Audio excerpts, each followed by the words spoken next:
de prendre ces quelques minutes avec vous pour un temps de prière.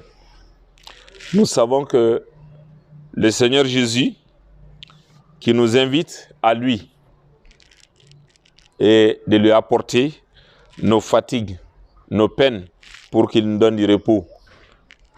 Il se présente à chacun d'entre nous comme étant la lumière du monde. Faute de connaissance aujourd'hui, nous demeurons dans les ténèbres, nous demeurons dans la perdition. Mais gloire soit rendue à Dieu par Jésus-Christ, du fait qu'il s'est révélé à nous à travers son Fils Jésus-Christ, celui en qui nous croyons. Et une petite lecture que je vous propose de suivre à partir de Ésaïe chapitre 26, le verset 19 à 21. Il est dit ceci: « Réveillez-vous et tressaillez de joie, habitants de la poussière, car ta rosée est une rosée vivifiante, et la terre redonnera le jour aux ombres. Va, mon peuple, entre dans ta chambre et ferme la porte derrière toi. Cache-toi pour quelques instants jusqu'à ce que la colère soit apaisée.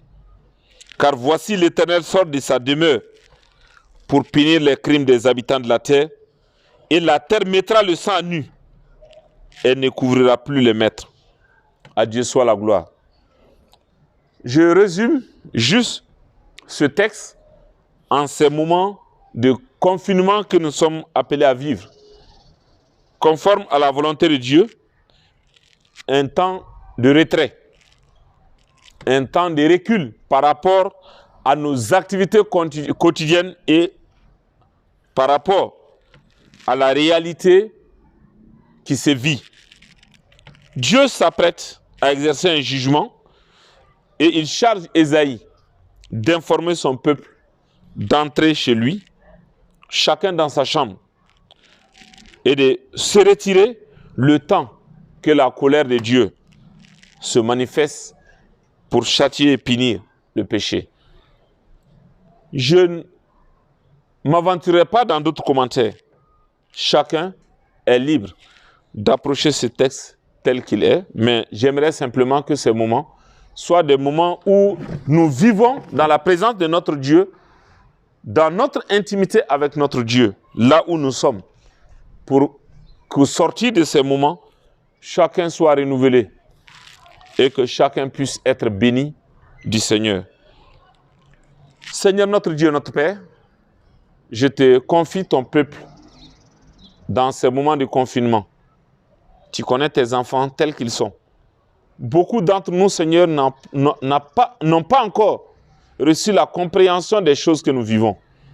Nous voulons, Seigneur, que tu te souviennes de ceux-là qui sont bébés dans la foi, de ceux-là qui n'ont pas été affermis. Seigneur de grâce, garde tes enfants contre les loups ravisseurs. Nous entendons, nous voyons beaucoup d'agissements autour de nous, mais nous te prions, fais grâce pour que tes enfants soient préservés des prédateurs de toutes sortes. Seigneur, ceux qui sont affermis et qui prennent du temps pour t'écouter, pour méditer, pour prier et prier pour leurs frères, pour leurs sœurs, te demande, Seigneur, de multiplier les intercesseurs pendant ce moment, à l'image d'Abraham, à l'image d'Élie. Que nous ne soyons pas indifférents, Seigneur, pour ce qui se passe autour de nous. Que nous soutenions les uns les autres, Seigneur, pour que ensemble ton Église soit forte et que ton Église puisse croître pendant ces moments difficiles.